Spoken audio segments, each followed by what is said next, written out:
I live in the Pacific Northwest in a region covered by trees. At night, it is very, very dark on the back roads. I was driving home from a house party with a friend on a one-way street. Suddenly, red and blue lights began flashing behind us. I checked the rearview mirror and we were indeed being pulled over. I pulled to the side of the road and the cop car pulled behind us. I kept my eyes fixed on the rearview mirror so I would know exactly when the cop was approaching the vehicle to mentally prepare myself. In an instant, the lights of that cop car turned off and the car completely vanished. My friend and I sat there, stunned, trying to contemplate what had just taken place. After about 10 minutes or so, I decided to drive home, a bit scared, but I didn't know what else to do. I mean, what could I do? Just stay there all night? So I decided to just get out of there.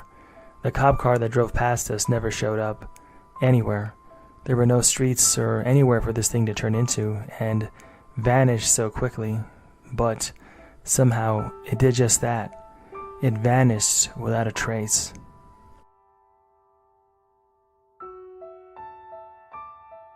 This isn't creepy or anything that amazing, but it's unexplainable and 100% true. The summer before my senior year of high school, I spent pretty much every day at my friend Matt's house. I would wake up around noon, eat brunch, and drive over to his place. This day was particularly clean and bright. Here is where it happened. In the middle of the road, covering both lanes, was a large branch from a magnolia tree. It was about 10 to 12 feet long. The broken end of the branch was actually off the right side of the road. It completely crossed my lane, and it extended past the yellow lines and nearly covered the other lane. There was about 2 or 3 feet of uncovered pavement in the other lane. It was covered with leaves. That's how I knew it was a magnolia. They looked like this. The main branch had several smaller sub-branches coming off of it, meaning that the branch was bluffed up and the sub-branches were sticking up in the air. I spotted the branch from a long way off, so I was able to gradually come to a complete stop. It looked like the branch had just fallen from the tree and landed right there in the middle of the road, but there's no way that a branch just landed there. I don't recall any kind of magnolia trees nearby. I waited for 10 to 15 seconds to see if maybe somebody was in the middle of dragging this thing somewhere, but I hadn't seen anybody come by. Nope, there was nobody. There was, however, a car coming from the opposite direction that was slowing to a complete stop in front of the branch. It was a dark-colored minivan, if I remember correctly. Anyways, I decided to put on my hazard lights and hop out of my Jeep to drag the limb from the middle of the road. I assumed the guy in the van would probably get out to help me, seeing as the branch was quite large. I looked down to try to find my hazard light button. I turn on my hazard lights and I start to unbuckle my seatbelt, and then I stop. The limb is entirely gone. It's not on the side of the road. There's not even a single leaf where the branch used to be. The dark van zips past me as if he had never tried to slow down to begin with. I just sat in my car silent, not moving for probably 3 minutes, trying to comprehend what just happened. There are no ghosts, no doppelgangers, or time travelers in this story, but it was terrifying for me. This moment made me question reality more than anything else has ever done. A large, real thing that was affecting my actions suddenly just vanished and disappeared off the face of the earth.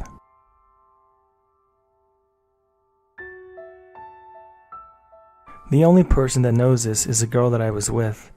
I've never talked about it because it felt insane at the time, and of course, I was young and dumb. Me and my girlfriend had been at a party about 30 minutes from where we lived. We were heading home as we didn't want to be out too late. It was around 11 p.m. when we left. To be clear, we were not drunk, and we weren't tipsy or anything like that at all. My girlfriend was driving and I was in the passenger seat. We were not familiar with the area, so we were following street signs and coming up on the intersection, and the light was green. There was hardly anybody out on the road, and there was nobody at that time around us. I all of a sudden had this horrible feeling. It was a sick feeling like something was not right. The kind of feeling that feels like it's swallowing you up. Some kind of instinct inside of me made me scream, "Stop!" at the top of my lungs. It wasn't really a choice, it just kinda came out that way. She slammed on her brakes at the clearly green light, screaming back at me simultaneously, "What?" As she was finishing her sentence, or trying to finish what she was saying, a giant dump truck barrels through the intersection at about 80 miles per hour, running the red light, perpendicular to us. We just sat at the intersection for like 5 minutes with our mouths open. We definitely would have been killed if she hadn't listened to me and I didn't scream for her to stop. I didn't hear it, I definitely didn't see it. I have no idea what made me scream, but man, am I thankful that I did, and I'm glad that she listened. If not, we would have both been dead.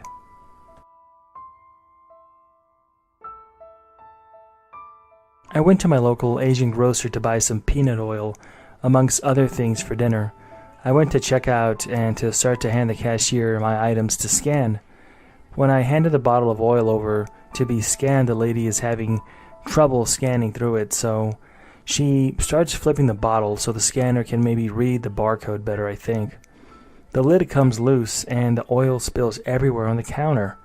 Shocked, I look at her and she's still looking down nonchalantly as if nothing had happened, because apparently nothing did happen. What I thought I saw happen did not happen.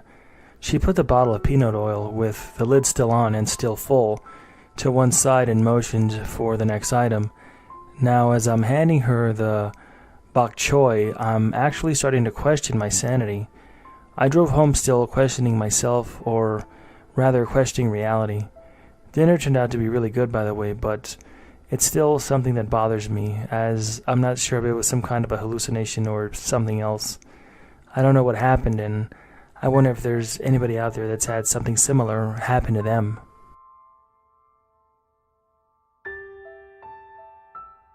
In high school, I would ride the bus home sometimes, and my bus stop was at the end of my street. I could see a perfect view from my house. One day, my mom picked me up from school, so I got home a little bit early, and because of that, I did not need to ride the bus. I was just chilling, about to get something from the outside, and momentarily decided to start sitting on those little green box generator things you often see on the sidewalk or on the side of your house in a suburban community. After that, I all of a sudden see something. The bus pulled up to the end of my street, and my neighbor, let's call him T, walked off the bus dressed in all black and continued to walk down the street until he turned into his house. I didn't think anything of it at that time when I saw it, but a few minutes later, the bus pulled up, stopped, T got out dressed all in black, and walked down the street with his hands in his pocket before turning into his house. It tripped me the hell out. I can't explain it, but I know for a fact what I saw, and it was this repeating set of circumstances. It was like this scenario that played itself out again, just like in the movie The Matrix with that black cat.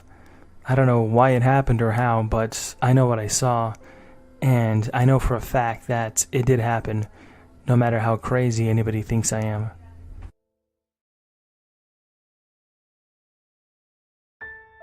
So I'm relatively a new member, but I've been a hard lurker for the past few days, and I'm highly interested in this kind of stuff, and that's because I have my own story. This happened about 5 years ago now, but I still think about it to this day and thought that I'd share it here. I was raised in a really logical and rational household. My mom was a science major with a minor in stats, and my dad was a comp sci major.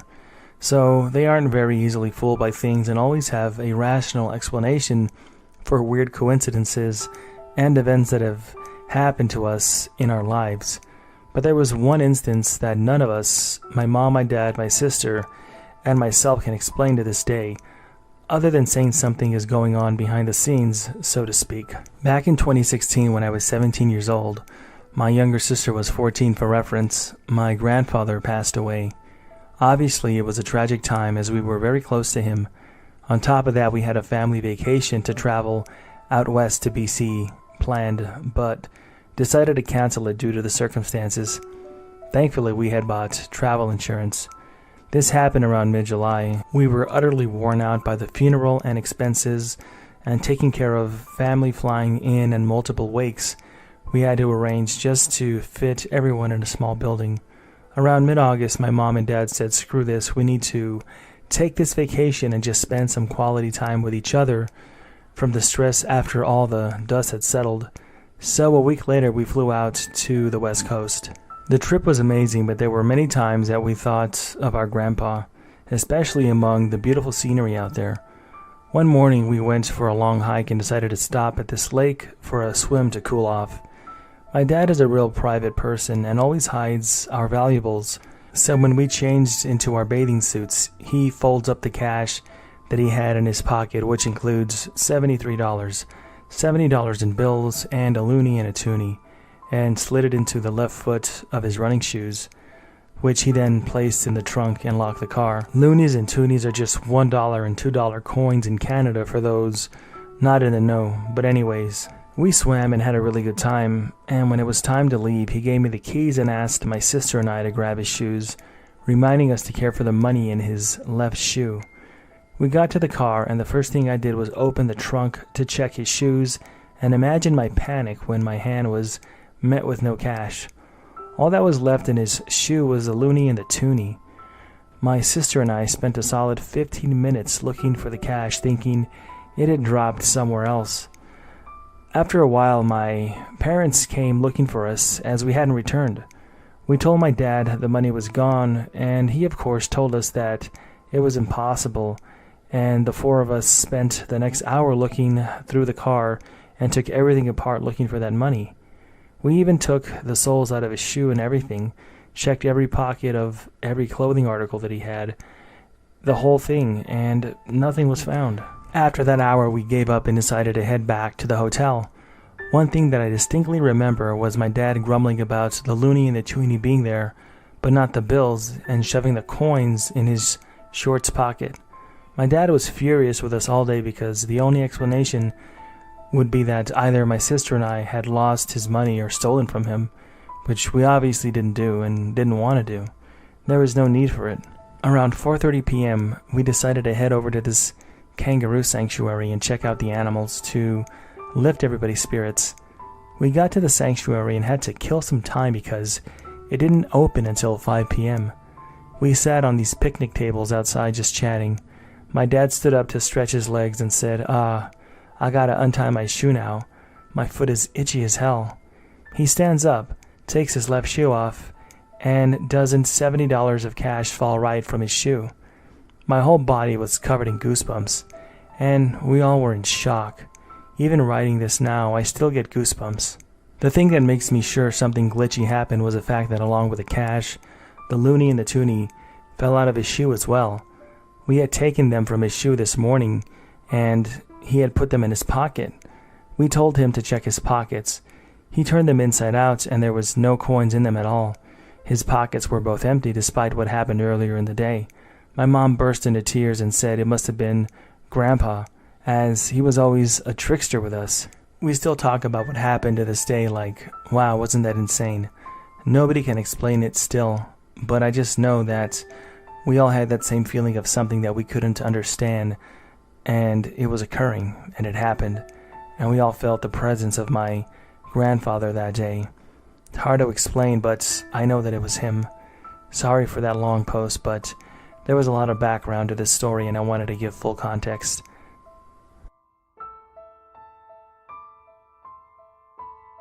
One night, I was with some friends, and one of the friends that I was with had lost his ID while we were waiting to get into a club. I had just been handed a ticket for free entry by one of the promoters, and in a little fit of drunken rage over having to find another place that would not check IDs, I threw the ticket for this place on the floor. After that, we moved from club to club, and eventually, the friend who lost his ID told us that he'd just call it a night and let us go on. The rest of us went to a new club, stood in the queue. I went in my wallet and found that now my ID was missing as well. I checked my wallet multiple times and emptied it, checked every nook and cranny, checked all my pockets, and nothing. Hell, my friends who were left actually searched my wallet and pockets too, because they thought that I was BSing them and trying to joke around since we were already a man down. And believe it or not, they were actually pretty angry with me over it, and were pretty ticked off. Now, I was the one that was holding everybody up from going into another nightclub because now I'm the one that didn't have their ID. I told him to just go inside while I retraced my steps. It had dawned on me that when I threw that promo ticket on the ground at that first club that I went to, I must have had my driver's license in my hand to be checked by the bouncer and threw that on the ground along with the flyer, not thinking about it. Even after retracing my steps and going back to that old club, I didn't find my ID. I was pissed and I had to go home early, drunk and annoyed. The next day I checked my wallet inside out again and emptied it, and still, of course, nothing. I had done this again and again over the coming days, eventually admitting defeat and accepting that I would just have to spend the cash to get a new driver's license. It came within a week, and that was that. I forgot about the whole ordeal, and I just wanted to move on with stuff. It was a funny little story that I had that I could tell later, I guess, but during that time it was really annoying. One day, about a year later though, I was buying some more booze in a store before yet another night out, and I go into my wallet to fetch my ID, and I was stunned because inside my wallet there were now 2 identical driver's licenses, one directly behind the other. The store owner noticed this and saw how weird I looked at it, and thought that I must have been up to something kind of shifty, but I got my booze anyways.